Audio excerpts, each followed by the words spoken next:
కామారెడ్డిలో సందీప్ అనే యువకుడు లోన్ యాప్లో అప్పులు తీసుకుని తిరిగి చెల్లించకపోవడంతో ఇంటికి వచ్చి అసభ్య పదజాలంతో హంగామా చేసి వేధించారు లోన్ యాప్స్ ఏజెంట్స్.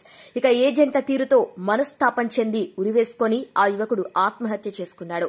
5 నెలల క్రితమే సందీప్ అనే ఈ యువకుడు వివాహం చేసుకున్నట్టుగా కూడా తెలుస్తోంది. ఆడ సాఫ్ట్వేర్ జాబ్ చేస్తుండే సార్ మా ఇంట్లో మా అన్న ఒక్కడే ఆధారం మాకు జాబ్ చేసి మాకు డబ్బులు పంపిస్తుండే సార్. నెలకు కొన్నని వాడి ఖర్చులో కొన్ని ఉంచుకొని మాకు కొన్ని పంపిస్తుండే. ఈ మధ్యనే 2 డేస్ కిందట సూసైడ్ చేసుకున్నాడు. అది స్టాక్ మార్కెట్, ఈ యాప్స్ వీటి కారణంగా సూసైడ్ చేసుకున్నాడు సార్. ఆ యాప్స్ బెట్టింగ్ చాలా ఇబ్బంది పెట్టినాయి, బాగా టార్చర్ చేసినాయి. స్టాక్ మార్కెట్లో చాలా కోల్పోయింది, 10 లక్షల దాకా కోల్పోయింది సార్. మిగతా బ్యాంకులలో కూడా లోన్ తీసుకున్నాడు సార్, అవి కట్టలేకపోయిండు. వాళ్ళు వచ్చి ఇంటి ముంగట స్ట్రైక్ చేశారు సార్. చాలాసార్లు రావడం జరిగింది, చాలాసార్లు కూర్చోవడం జరిగింది.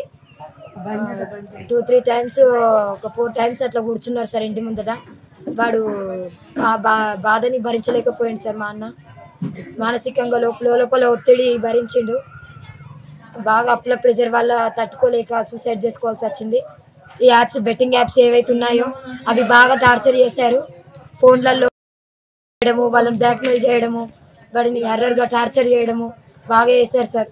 బాగా ఇబ్బందుల పాలు చేసి మా అన్నను సూసైడ్ చేసుకునే పరిస్థితికి తెచ్చారు. మాకు ఇంకే ఆధారం లేదు సార్, మా తమ్మునికి జాబ్ లేదు.